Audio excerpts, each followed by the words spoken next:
Alright, so most of my research has focused on the Fukushima nuclear disaster, which happened in 2011 in the country of Japan.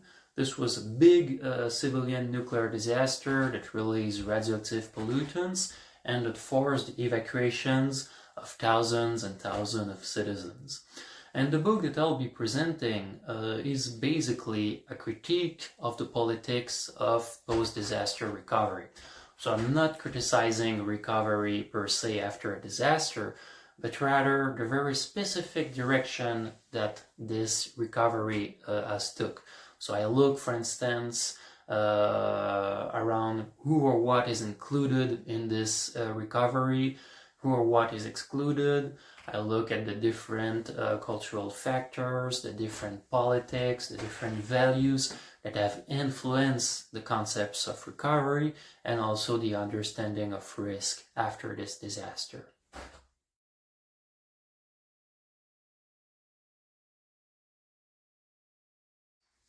So the main argument of the book is that we are seeing a politics of revitalization after Fukushima. And that's a politics that emphasizes a gradual repatriation of evacuees to Fukushima, a renewed interest in nuclear power, the promotion of resilient mindsets, and also the public health narrative where the fear of radiation appears to be more harmful than radiation per se.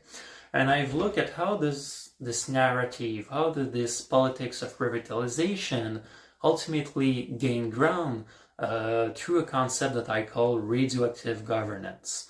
And in natural science, radioactivity, it's basically a phenomenon where an unstable element becomes gradually more stable, and in the process, it emits radiation.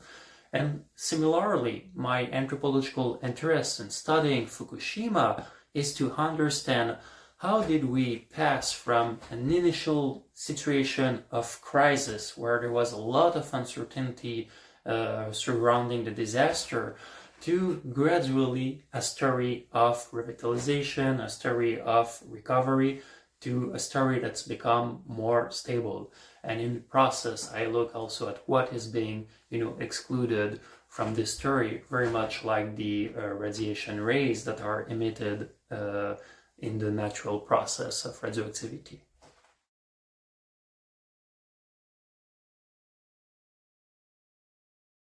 So you should care about Fukushima because basically this is a disaster that could have happened everywhere else. For a long time there was this belief that civilian nuclear disasters were a remnant of the past, that they were a remnant of a Cold War era. Unfortunately, the Fukushima nuclear disaster have shown us that civilian nuclear disaster can also happen in liberal democracy, and that they can also happen in countries that have a lot of technological expertise, like Japan.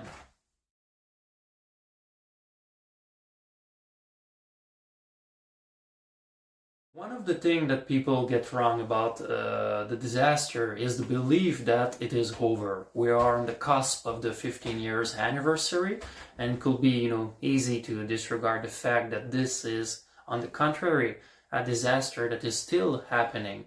For instance, if we only look at the lifespans of radioactive material, a lot of radioactive pollutants, like radioactive cesium, for instance, are going to be a problem for almost 300 years. But beyond also the science of radiation, a lot of people are also still struggling with the aftermath of this disaster, which has implicated, for instance, divorce, not being able to see your children, tensions within community. So unfortunately, for a lot of people, this is a disaster that is still unfinished business, and they are still struggling with the aftermath of this catastrophe.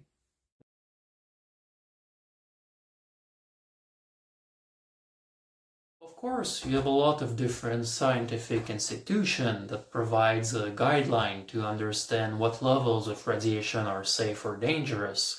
But when I did fieldwork in Fukushima, I also realized that the experience of radiation is also very much subjective.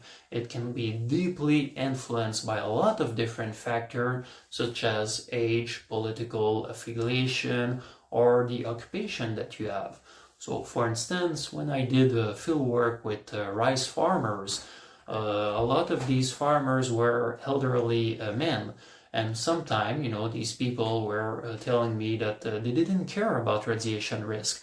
They were already, very old, and they believed that, they might die from natural causes before feeling any potential effects of radiation risk. So for them, radiation was not that much dangerous.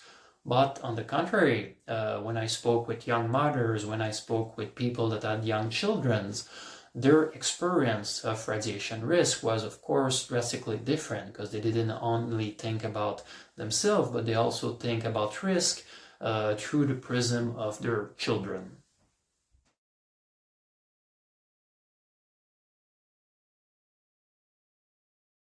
So Fukushima can teach us a lot about how modern states govern risk.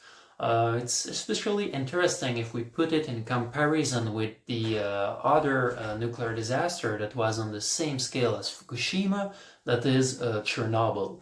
So Chernobyl basically happened in 1986, and it happened under the rule of the Soviet Union. And what you had was a governance that was very, very top-down. Governance of risk that was also highly embedded into a politics of secrecy. So people, for instance, did not know exactly what was happening during the disaster. Fukushima happened in a liberal democracy. So of course this kind of propaganda, this kind of secrecy does not really work in liberal democracy.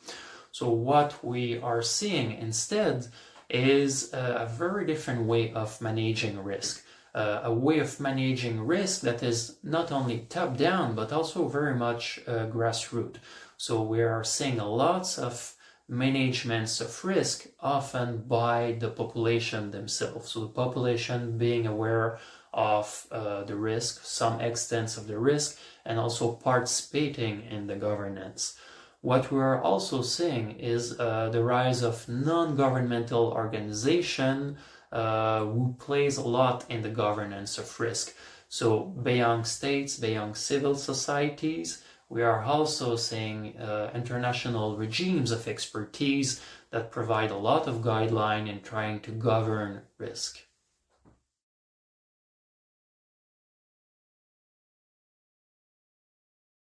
There's a lot of difference between revitalization on paper and revitalization on the ground.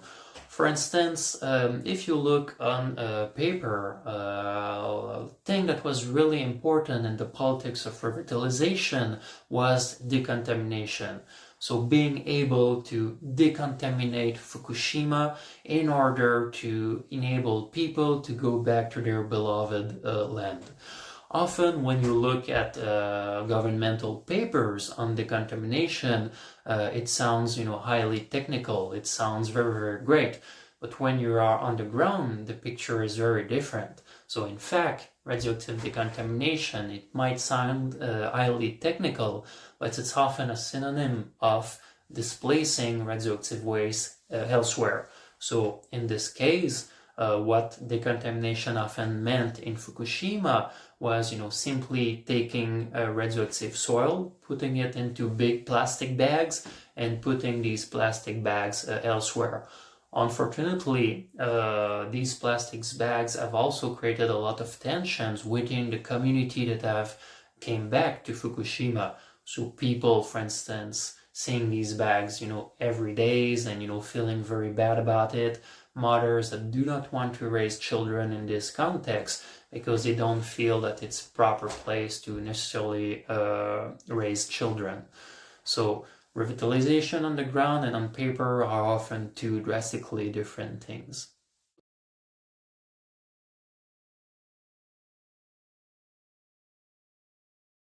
So if you should only remember one thing after watching this video, it's that the disaster is not over. The Fukushima nuclear disaster is still an ongoing disaster.